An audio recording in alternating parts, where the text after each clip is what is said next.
Connective tissue की बात कर रहे थे।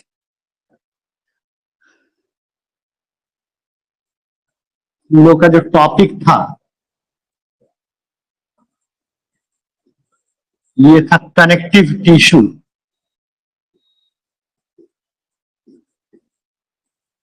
जिसको हम लोग संयोजी ऊतक कहते हैं। संयोजी ऊतक में हम बताए थे कुछ संयोजी ऊतक का नाम अक्सर पूछ देता है। एक तो हम बताए थे ब्लड, जिसको हम लोग क्या कहते हैं, रुधिर कहते हैं, जिसके बारे में चर्चा कर चुके। दूसरा हमारा होता है बोन्स, जिसको क्या कहा जाता है, अस्थि कहा जाता है।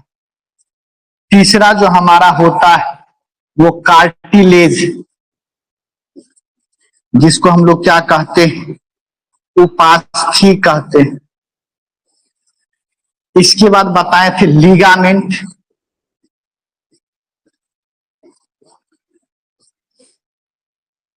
इसके बाद बताए थे टेंडन, और इसके अलावा बताए थे एरियोलर ऊतक। ये सभी आपका क्या है, संयोजी ऊतक है या क्या है, कनेक्टिव टिश्यू आता है। तो कभी कभी यह भी पूछ देता है कि निम्नलिखित में से कौन सा संयोजी ऊतक है, कनेक्टिव टिश्यू। तो आप ये कनेक्टिव टिश्यू का नाम क्या कर सकते हैं, याद रख सकते हैं। एक बार अपने दोस्त मित्र को बतला दीजिए कि क्लास स्टार्ट हो गया। तो अगला जो हम लोग का संयोजी ऊतक है, रक्त हम बता चुके थे। अब हम किसकी बात करते हैं, बोन्स की बात करते हैं, जिसको हम लोग क्या कहते हैं, अस्थि का कहते हैं। तो अस्थि क्या है, बोन्स क्या है? बोन्स एक ऐसा संयोजी ऊतक है, ऐसा कनेक्टिव टिश्यू है जो मनुष्य के गमन मूवमेंट में मदद करता है, साथ साथ शरीर का ढांचा स्केलेटन तैयार करने में क्या करता है, मदद करता है। जो भी हमारा कंकाल है, स्केलेटन है, उसका अधिकांश हिस्सा किससे निर्मित होता है, बोन्स से निर्मित होता है, क्योंकि ये कठोर है। तो बोन्स का दो काम, पहला तो यह स्केलेटन मौजूद बनाता है। तो क्या लिख सकते हैं, bone is a connective tissue, Hindi में भी लिख दे रहे हैं, that makes skeleton of body, that makes a skeleton and helps in movement। यानी कि अस्थि एक ऐसा संयोजी ऊतक है, अस्थि एक ऐसा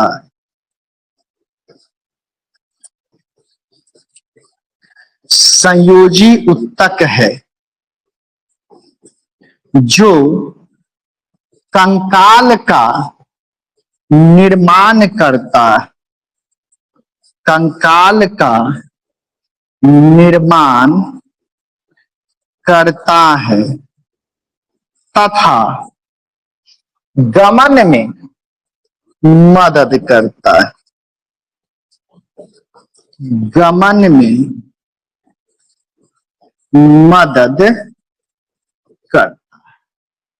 तो बोन्स का तो एक परिचय हो गया, क्योंकि बहुत सारे लोग ये जानते भी नहीं है कि जो अस्थि है यह क्या होता है, एक कनेक्टिव टिश्यू होता है, संयोजी ऊतक होता है। क्योंकि टेस्ट में कभी कभी इस पर क्वेश्चन था भी आपके ऑफलाइन में कि बोन और ब्लड क्या है, अस्थि और रुधिर क्या है। तो बच्चे लोग रुधिर समझ के तो कनेक्टिव टिश्यू लगा दिए, ब्लड समझ के।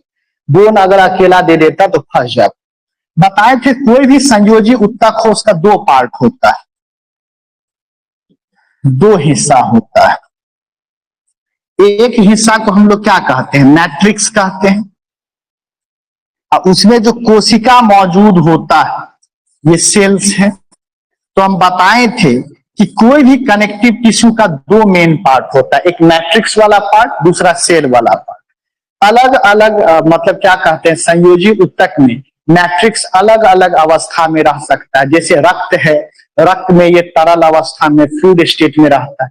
अब बोन्स में अगर मैट्रिक्स फ्लूइड स्टेट में रहे तब तो फिर चल ही नहीं पाएगा, खुद द्रव हो जाएगा, कमजोर हो जाएगा। तो इसका जो मैट्रिक्स होता है, अस्थि का जो मैट्रिक्स होता है वो कठोर होता है, हार्ड होता है। ठीक है, और ये कठोर किसके द्वारा किया जाता है?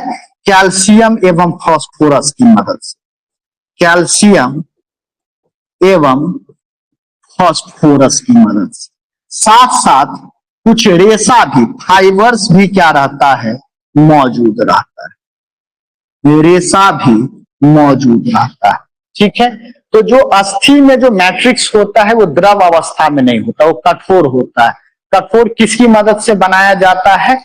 तो कैल्शियम, फास्फोरस और रेशा की मदद से। इसलिए बुढ़ापा किसी को आता है तो क्या लोग बोलते हैं? कैल्शियम की गोली खाने के लिए। उससे हड्डी क्या होता है? मजबूत होता है, क्योंकि कैल्शियम खाने से फिर क्या होगा? उसका मैट्रिक्स हार्ड होगा, कठोर होगा और हड्डी मजबूत होगा। और अस्थि में जो कोशिका मौजूद होता है उस कोशिका को ऑस्टियोब्लास्ट सेल कहते हैं, ऑस्टियोब्लास्ट कोशिका कहते हैं। जहां भी शब्द ऑस्टियो लगा रहे बाबू, ऑस्टियो मतलब होता है बोन, यानी कि अस्थि। बोन यानी कि अस्थि। तो ये भी क्वेश्चन पूछ दिया था कि the cell of bone is called, अस्थि का जो कोशिका होता है उसको क्या कहा जाता है? ठीक है, तो इसको ऑस्टियोब्लास्ट कोशिका के नाम से हम लोग जानते हैं। तो हम लोग बोलेंगे अस्थि में दो भाग होता है, एक कोशिका वाला भाग, सेल वाला भाग। अस्थि का जो कोशिका होता है उसको हम लोग क्या कहते हैं? ऑस्टियोब्लास्ट कोशिका कहते हैं। जो किसमें धंसा रहता है? तो मैट्रिक्स में धंसा रहता है। अस्थि का जो मैट्रिक्स होता है वो कठोर होता है, हार्ड होता है। और हार्ड किसकी मदद से बनाया जाता है? कैल्शियम और फास्फोरस की मदद से बनाया जाता है। साथ साथ इसमें रेशा, फाइबर्स भी क्या होते हैं? मौजूद होते हैं। डायग्राम को क्या करेंगे? बना लेंगे, क्योंकि बायो जब तक डायग्राम नहीं समझिएगा बायो आपका नहीं समझ में आए। ठीक है,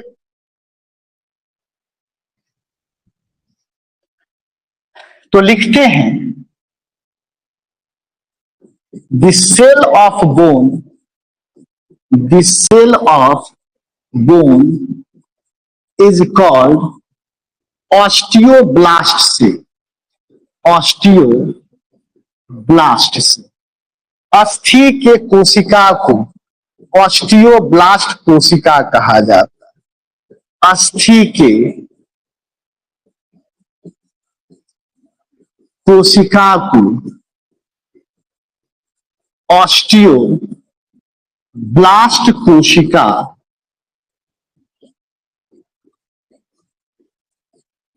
कहा जाता है। अब क्या है, यह ऑस्टियोब्लास्ट कोशिका किसमें धंसा रहता है? तो यह मैट्रिक्स में मौजूद होता है। तो क्या लिख सकते हैं? Osteoblast cells are present in matrix, are present in matrix. Osteoblast कोशिका मैट्रिक्स में मौजूद होता है। ऑस्टियोब्लास्ट कोशिका मैट्रिक्स में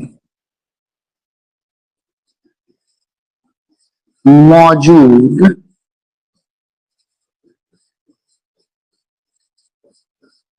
होता है। ठीक है, और फिर बताएं, matrix is hardened by calcium and phosphorus.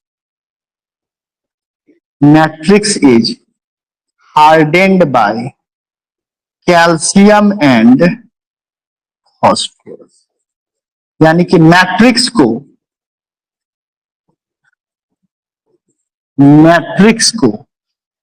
Calcium एवं फास्फोरस के द्वारा, कैल्शियम एवं फास्फोरस के द्वारा कठोर बनाया जाता है, कठोर बनाया जाता है। ये क्वेश्चन देगा कि अस्थि का जो मैट्रिक्स है वो किसकी मदद से कठोर बनता है? तो किसकी मदद से कठोर बनता है? तो कैल्शियम, गुड इवनिंग डिंपल जी, और फास्फोरस की मदद से क्या बनता है? कठोर बनता है।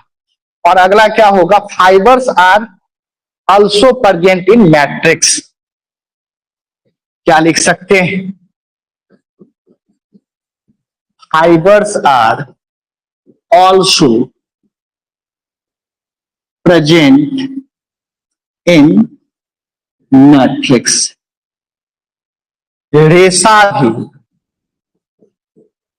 मैट्रिक्स में मौजूद होता है,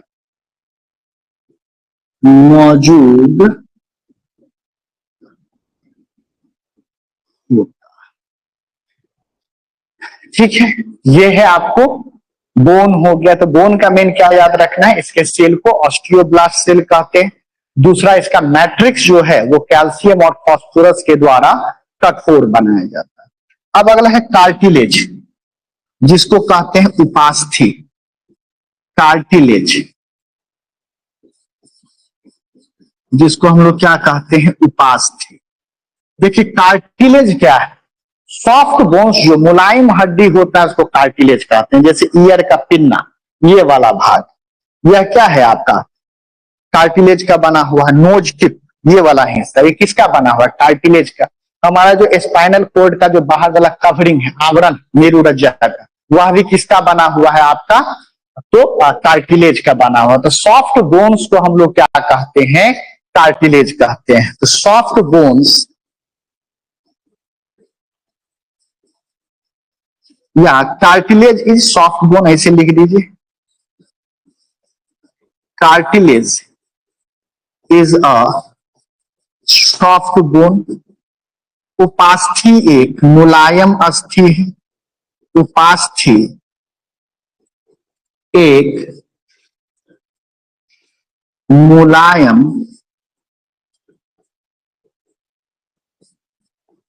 अस्थि पहला। ठीक है, अब यहां भी फिर आगे ये आपका क्या है, कनेक्टिव टिश्यू है। तो इसमें भी फिर जो पार्ट होगा वो क्या होगा, मैट्रिक्स।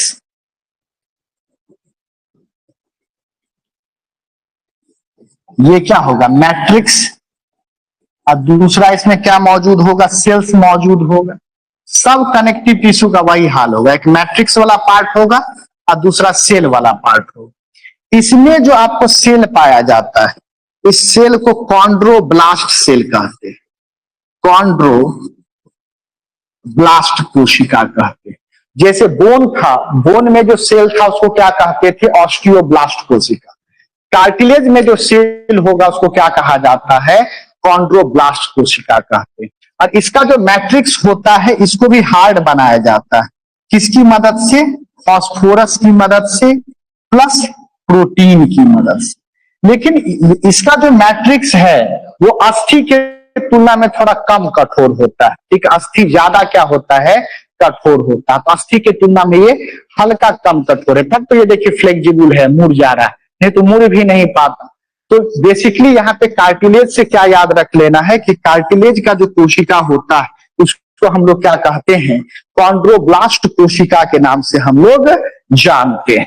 ठीक है, तो उम्मीद करते हैं यहां तक आप लोग समझ गए होंगे। ठीक, जो अस्थि में लिखे हैं हूबहू यहां भी लिखाएगा, बट ऑस्टियोब्लास्ट की जगह यहां कॉन्ड्रोब्लास्ट आ जाए। अगला है लीगामेंट। लीगामेंट क्या है, लीगामेंट भी संयोजी उत्तक। जैसे मान लीजिए एक अस्थि ये काफी एग्जाम में क्वेश्चन पूछता है। मान लीजिए कि एक अस्थि ये और दूसरा अस्थि हम मान लेते हैं ये, जैसे चिकन का लेग पीस ही लग रहा है। इस दो बोन्स को रेशानुमा संरचना के द्वारा, फाइबर जैसा स्ट्रक्चर के द्वारा जोड़ा जाता है। यही फाइबर लाइक जो स्ट्रक्चर है इसको हम लोग क्या कहते हैं, लीगामेंट कहते हैं। यानी कि यह बोन है और यह बोन है।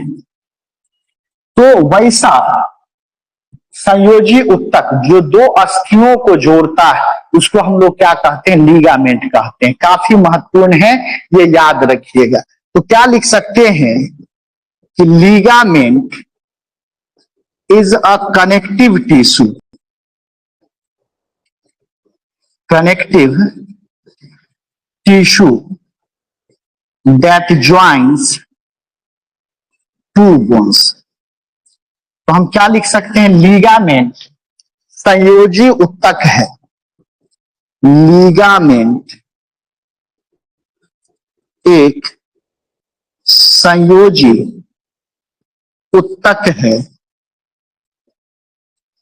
जो दो अस्थियों को जोड़ता है, जो दो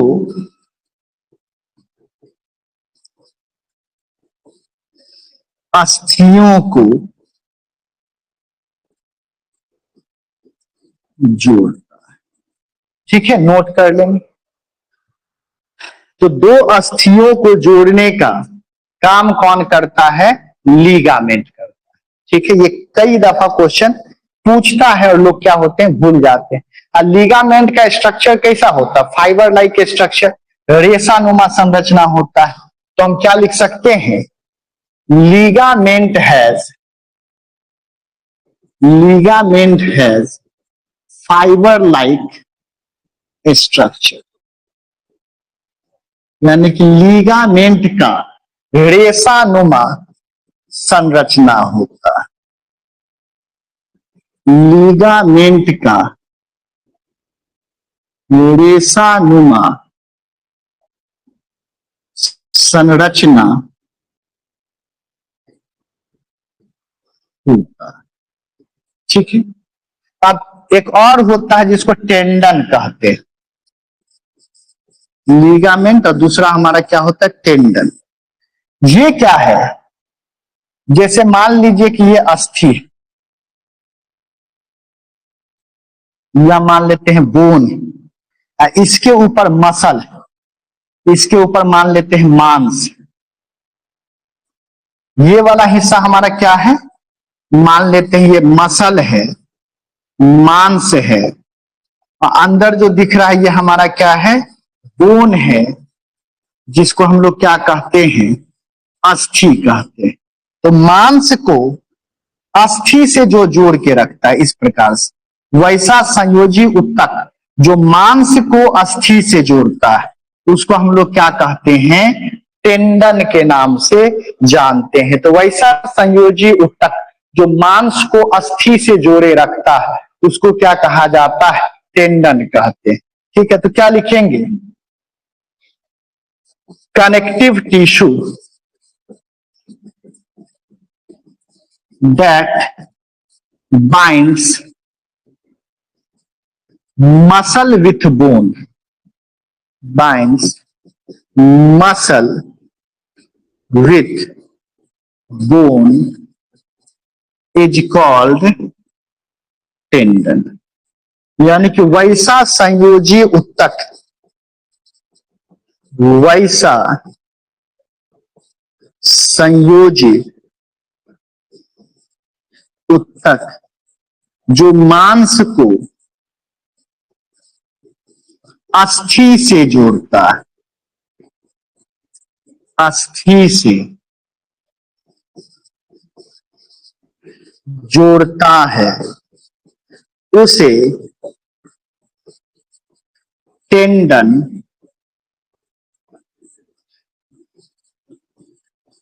कहा जाता है। ठीक है, डायग्राम भी साथ में बनाते चलेंगे। तो बोन को बोन से कौन जोड़ेगा, लीगामेंट, और बोन को मसल से कौन जोड़ेगा, तो टेंडन। देखते हैं ईश्वर का कितना बड़ा ये, जैसे हम लोग मूर्ति बनाते हैं उसी प्रकार से हम लोग को मूर्ति बना दी है। जगह जगह जहां लगता है कि ढीला पड़ेगा वहां पे यही टेंडन, लीगामेंट।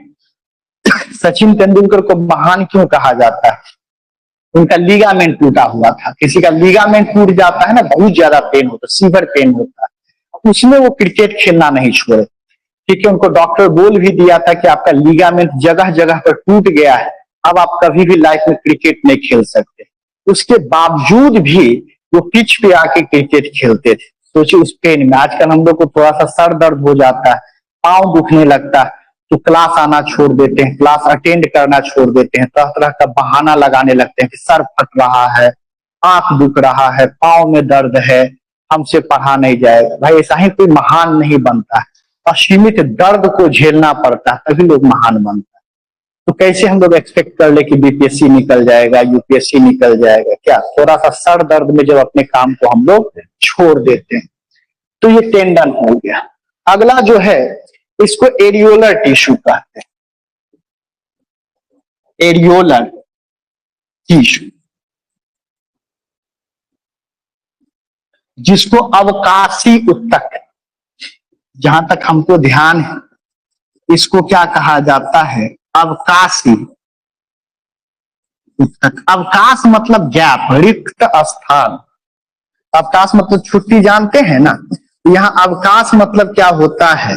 गैप, यानी कि रिक्त स्थान। जहां जहां पर मान लीजिए शरीर में रिक्त स्थान बचा हुआ, खाली जगह बच गया, स्किन और मांस के बीच खाली जगह बच गया, ठीक है, उस खाली जगह को भरने के लिए जिस ऊतक का उपयोग किया गया उसको हम लोग उसको हम लोग एरियोलर टिश्यू कहते हैं या अवकाशी ऊतक कहते हैं। तो वैसा संयोजी ऊतक जो खाली स्थान को क्या करता है? भरता है, उसको हम लोग क्या कहते हैं? अवकाशी ऊतक के नाम से जानते हैं। तो ये प्रश्न कई दफा पूछ दिया कि वैसा कौन सा संयोजी ऊतक है जो रिक्त स्थान को भरता है। अक्सर बच्चे फंस जाते हैं। जो बोन दिमाग में लगाते हैं तो बोन तो पूरा स्केलेटन बनाया है, कार्टिलेज तो भाई ऊपर में मौजूद है, ब्लड तो ब्लड वेसल में मौजूद है। तो इतना तक लोग पढ़ते नहीं है तो फंस जाते हैं। तो हम क्या लिख सकते हैं? Areolar tissue, areolar tissue is a connective tissue, is a connective tissue that fills the gap, that fills the gap। यानी कि अवकाशी ऊतक, अवकाशी ऊतक एक संयोजी ऊतक है, संयोजी ऊतक है जो रिक्त स्थान को भरता है, जो रिक्त स्थान को भरता है। ठीक है, काफी महत्वपूर्ण है, ये सवाल पूछा जा सकता है, एकदम एनसीईआरटी का लाइन है और यहां से अच्छे से सवाल बन सकता है। ठीक है, यहां तक नोट कीजिए।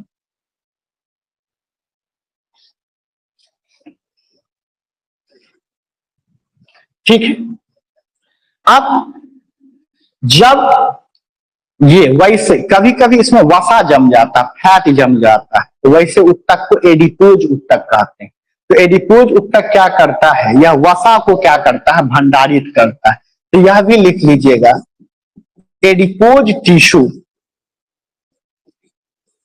Stores fat. यही अरीय ऊतक का रूपांतरण है, स्टोर्स फैट, यानी कि एडिपोज ऊतक वसा को भंडारित करता है, वसा को भंडारित करता है। हिंदी के स्पेलिंग में कहीं गलती हो तो माफी चाहते हैं, करता है। ठीक है, तो पूछता है कि कौन सा ऐसा ऊतक है जो वसा को भंडारित करता है। तो मेल में, नर में देखा जाए तो नर में क्या है? यह एडिपोज ऊतक कहां पाया जाता है? बेली में, तोंद जिसको कहते हैं। कुछ लोगों का देखिएगा तोंद निकला रहता है, या मेरा भी निकल ही गया है। फीमेल जो है, मादा जो है, इसमें जो एडिपोज टिश्यू होता है ये कहाँ जमा होता है? थाई में जमा होता है, जांघ में जमा होता है। तो आप देखिए क्या है कि मान लीजिए कोई व्यक्ति है, मनुष्य है, आदमी है, तो इसके बेली वाले हिस्सा में, ये पेट वाले हिस्सा में नीचे वसा का परत इस प्रकार से जम जाता है। इस प्रकार से वसा का परत जम जाता है। यही परत हमारा क्या कहलाता है? एडिपोज टिश्यू कहलाता है।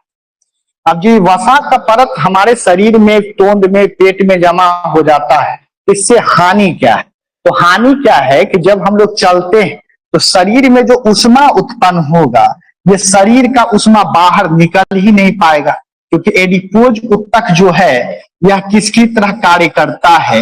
हीट इंसुलेटर की तरह। उष्मा के कुचालक की तरह कार्य करता है, उष्मा के कुचालक की तरह कार्य करता था। ऐसे भी सवाल बना देगा, वैसा कौन सा संयोजी उत्तक है जो हीट इंसुलेशन में मदद करता है, उष्मा के कुचालकता में मदद करता है, तो वह कौन है? Adipose tissue. तो देखिए, कोई मोटे आदमी को देखिएगा जिसका तोंद बहुत निकला होगा, थोड़ा सा भी चलेंगे ना वो तो हाफ जाते हैं, पसीना ज्यादा निकलने लगता है। क्या है? तो जब वो चलते हैं तो उनके शरीर में हीट जनरेट होता है, उष्मा पैदा होता है, लेकिन उनके जो तोंद में जो फैट जमा है, एडिपोज टिश्यू जमा है, वो हीट को बाहर नहीं निकलने देता, जिसके कारण उनके शरीर में बहुत ज्यादा गर्मी लगती है। इसलिए कहा जाता है कि हमेशा टहलते घूमते रहना चाहिए, ताकि यह जो ऐसी एडिपोज टिश्यू है इसका परत ज्यादा मोटा नहीं हो पाए। लेकिन कुछ जंतु में हानि है, कुछ में फायदा भी है। जैसे आर्कटिक सी में, आर्कटिक सागर में जो मछलियां रहती है, हम लोग अगर हाथ रख देना तो इतनी ठंड पानी रहती है कि लेके हाथ कट के चला जाएगा, बहुत ज्यादा ठंड पानी है, क्योंकि ग्लेशियर से सीधे पानी पिघल के आ रहा है, तो बहुत ठंडी पानी है, उसमें मछलियां लोग रहती कैसे? तो प्रकृति को सबका ख्याल है, मनुष्य का तो रखते ही रखते हैं, इसके साथ साथ जीव जंतु, अन्य जीव जंतु जो है उनका भी ख्याल रखते हैं। तो आर्कटिक सागर में जो मछलियां रहती है उसमें भी वसा का परत चढ़ा देते हैं, उसमें भी देखिएगा वसा का परत चढ़ा देते हैं। और मछली में जो वसा का परत होता है, इसको एडिपोज टिश्यू नहीं कहकर इसको यहाँ पर क्या कहा जाता है? ब्लबर कहा जाता है। बहुत बार क्वेश्चन पूछा है। तो आर्कटिक सागर में रहने वाले मछलियों में जो वसा का परत होता है उसको ब्लबर कहते हैं। और ये वसा का परत क्या करता है? फिर हीट इंसुलेटर का काम करेगा, उष्मा के कुचालक का काम करेगा, यानी कि शरीर के गर्मी को ये बाहर नहीं निकलने देगा। और शरीर के गर्मी को जब बाहर नहीं निकलने देगा तो मछलियां सब जो ठंड से है वो नहीं मरती है। तो यह एक इनमें क्या हो जाता है? फायदा हो जाता है। तो ये क्वेश्चन कई दफा पूछा है कि आर्कटिक सागर में जो मछलियां रहती है उसमें वसा के परत को, फैट के लेयर को क्या कहा जाता है? ब्लबर कहते हैं। तो ब्लबर क्या है? यह आर्कटिक सागर में, आर्कटिक सागर में रहने वाली मछलियों के शरीर में मौजूद वसा का परत, वसा का परत, यही क्या कहलाता है? आपका ब्लबर कहलाता है। ये काफी महत्वपूर्ण है, इसको हम लोग क्या करेंगे? याद रखेंगे, ठीक है, क्योंकि एडिपोज टिश्यू तो सबको पता है। तो वसा के भंडारण के लिए दो, एक एडिपोज टिश्यू, दूसरा ब्लबर हो गया। तो देखिए किस लेवल से आप लोग, हम सीधे कनेक्टिव टिश्यू का नाम आता है तो हम लोग ब्लड पढ़ के छोड़ दे रहे हैं, ठीक है, यानी कि रक्त के बारे में पढ़ के छोड़ दे रहे हैं। लेकिन देखिए, या लिगामेंट या टेंडन के बारे में थोड़ा बहुत याद करके छोड़ दे रहे हैं। देखिए कितना संयोजी ऊतक है। एरियोलर टिश्यू के बारे में आपसे क्वेश्चन डाल सकता है, ब्लबर के बारे में आपसे क्वेश्चन डाल सकता है। तो हम लोग खुद एग्जामिनर को मौका दे देते हैं कि भैया आप हमको फंसाओ। एक कहावत है ना, आप डाल मुझे मार, वही वाला बात, कि हम लोग खुद यहाँ पे एग्जामिनर को मौका दे देते हैं कि भाई हम ना एरियोलर टिश्यू पढ़ के आ रहे हैं, ना हम ब्लबर पढ़ के आ रहे हैं, ना हम एडिपोज टिश्यू पढ़ के आ रहे हैं। आपको जो मन है हमको पूछिए, उठा के पटक दीजिए परीक्षा हॉल में। तो हम खुद गलती करते हैं जब हम लोग जैसे शिक्षक थोड़ा सा डेफ्ट पढ़ाने लगता है। ये कोई डेफ्ट नहीं है, बस एनसीईआरटी अच्छे से पढ़ लीजिएगा, वो सारा कुछ दिया होगा। तो लोग मार्केट में बोलेंगे सर तो यूपीएससी लेवल पढ़ा रहे। भाई सिलेबस है, जो पढ़ना है वही पढ़ा रहे हैं, क्योंकि दूसरे लोग उस चीज को नहीं पढ़ाते हैं तो आपको दिग्भ्रमित करेंगे। आप एनसीईआरटी खुद पढ़ के देखिए, ए टू जेड पॉइंट आपको वहां क्या हो जाएगा? मिल जाएगा। तो हम लोग का जो संयोजी ऊतक वाला सेक्शन है, कनेक्टिव टिश्यू वाला जो सेक्शन है, वो क्या हो गया? कंप्लीट हो गया। हम बताएं 4 प्रकार का ऊतक हम लोग को पढ़ना है कि एपिथेलियल टिश्यू, उपकला ऊतक, दूसरा कनेक्टिव टिश्यू संयोजी ऊतक, तीसरा मस्कुलर टिश्यू मांसपेशीय ऊतक, और चौथा हम लोग को नर्वस टिश्यू स्नायु ऊतक पढ़ना है। तो हम लोग को कनेक्टिव टिश्यू वाला पोर्शन खत्म हो गया। अगले क्लास में हम नर्वस टिश्यू शुरू करेंगे। एक सिर्फ फ्लो चार्ट बना देते हैं। इस संयोजी ऊतक में 2 पार्ट होता है। एक सिर्फ फ्लोचार्ट थोड़ा सा याद रखने के लिए बनवा देते हैं। बहुत ही ये बेहतरीन कोर्स है, जो भी आपके दोस्त मित्र हैं उनको जरूर बताइए। अब तो 72वीं 73वीं के लिए भी कोर्स ले आए हैं, जिसका 5 साल तक वैलिडिटी है। तो कोई भी आपके छोटे भाई बहन जो पार्ट 1 में है, पार्ट 2 में है, या आप देख चुके हैं कि हमको अधिकारी बनना, उनको जरूर उस बैच से जोड़िए। ठीक है। संयोजी उत्तक का 2 पार्ट होता है। एक पार्ट होता है सेल वाला पार्ट, कोशिका वाला पार्ट, और दूसरा पार्ट हमारा क्या होता है, मैट्रिक्स वाला पार्ट, है ना। यही 2 चीज होता है ना। तो ब्लड में देखा जाए, रक्त रुधिर जो है, यह एक हमारा संयोजी उत्तक है। ठीक है। तो रुधिर में कौन कौन सा सेल पाया जाता है, तब हमारा हो जाएगा आरबीसी, डब्ल्यूबीसी और प्लेटलेट्स। और इसमें जो मैट्रिक्स होता है, उस मैट्रिक्स को क्या कहते हैं, प्लाज्मा कहते हैं।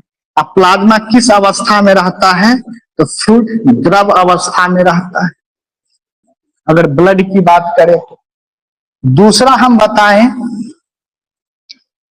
बोन, दूसरा बताएं अस्थि। अस्थि के बारे में हम चर्चा क्या किए कि इसका जो कोशिका होता है, इसको हम क्या कहते हैं, ऑस्टियोब्लास्ट कोशिका, ऑस्टियोब्लास्ट सेल। इसका जो मैट्रिक्स होता है वो कठोर होता है, हार्ड होता है। और कठोर किसकी मौजूदगी के कारण होता है, तो बता दिए कैल्शियम प्लस फास्फोरस प्लस किसके कारण, रेशा के कारण, फाइबर के कारण। इसके अलावा हम बता दिए कार्टिलेज, उपास्थि जिसको कहते हैं, कार्टिलेज जिसको हम लोग क्या कहते हैं, उपास्थि कहते हैं। उपास्थि में जो कोशिका है, इसको हम लोग क्या कहते हैं, कॉन्ड्रो ब्लास्ट कोशिका। इसका जो मैट्रिक्स होता है, उसमें क्या मौजूद होता है, तो फास्फोरस प्लस प्रोटीन। इसके मैट्रिक्स में फास्फोरस प्लस क्या मौजूद होता है, प्रोटीन मौजूद होता है। तो ये समझ गए।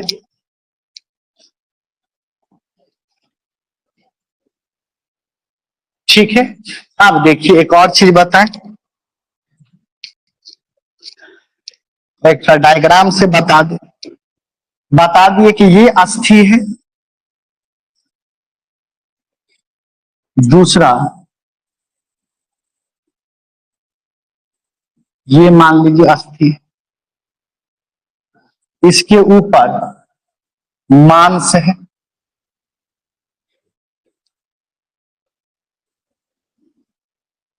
ठीक है।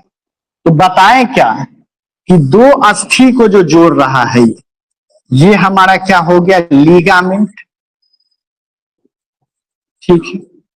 अस्थि और मांसपेशी को जो जोड़ रहा है, वो क्या हो जाएगा, टेंडन। और जो रिक्त स्थान को भरने का काम कर रहा है, मान लीजिए वैसा उत्तक, तो जो रिक्त स्थान को भरने का कार्य कर रहा है, इसको एरियोलर टिश्यू कहते हैं, और ये उत्तक कहते हैं। इसको किस नाम से जानते हैं, एरियोलर टिश्यू और ये उत्तक। एग्जाम में कहां कंफ्यूजन आएगा कि हड्डी को हड्डी से लिगामेंट जोड़ता है कि टेंडन जोड़ता है। तो अगर आप समस्तीपुर के होंगे बाबू, तो यहाँ पे कॉलेज बीआरबी कॉलेज, ठीक है, तो उस कॉलेज को बीआरबी नहीं याद रखिएगा, क्या याद रखिएगा, बीएलबी कॉलेज। उस कॉलेज को क्या याद रखेंगे, बीएलबी। बी से बोन, इस बी से बोन, और एल से क्या हो जाएगा, लिगामेंट। तो बोन को बोन से, अस्थि को अस्थि से कौन जोड़ेगा, लिगामेंट जोड़ेगा। ठीक है। ये चीज हम लोग क्या रखेंगे, याद रखेंगे। एग्जाम में जो भी चीज भूलिएगा, यहाँ पे पहले ही क्या किया जाएगा, बतला दिया जाएगा। तो उम्मीद करते हैं पूरा कनेक्टिव टिश्यू समाप्त हो गया है। जो भी लोग इस बैच कोर्स से नहीं जुड़े हैं जरूर जुड़ जाइए, क्योंकि बैच कोर्स से जुड़ने का फायदा क्या है कि ये आपको आपके लिए रिकॉर्डेड अवेलेबल रहेगा अगले 2 सालों तक के लिए। ठीक है, यानी कि अगर आपको 1 साल बाद 6 महीने बाद लगा कि हम लिगामेंट टेंडन वाला क्या सर पढ़ाए थे भूल गए, तो हूबहू आप इस रिकॉर्डेड क्लास को निकालिएगा और जिस प्रकार से पढ़ाए हैं सारा कुछ आपके पास रिकॉर्डेड लेक्चर उपलब्ध रहेगा। क्योंकि हम लोग छोटे से शुरू करते हैं ऊंचाई तक जाते हैं। जैसे आपका ख्वाब अभी होगा TRE 4 में जाना, तो पहले टीचर बनिएगा, लेकिन टीचर बन के वहीं तक तो नहीं रहिएगा, बहुत एज बचा हुआ है आप लोग का। आप सोचिएगा नहीं भाई एक बार BPSC में अटेम्प्ट लेके देख लेते हैं, अधिकारी बन जाए, फिर वहां के लिए अटेम्प्ट लेना चाहिएगा, तब तो फिर नोट्स कहाँ से लीजिएगा, कोचिंग क्लास फिर से करने का टाइम ही नहीं मिलेगा। 8 घंटा 9 घंटा क्लास करने के बाद स्कूल से लौटिएगा, फिर टाइम नहीं। तो ये रिकॉर्डेड लेक्चर सभी काम आता है। ठीक है, तो इसलिए जरूर लीजिए। ठीक, मिलते हैं फिर हम लोग कल 7 बजे, और अपने दोस्त मित्र को भी जरूर बतलाइए। बहुत बहुत शुक्रिया, थैंक यू आप सभी का।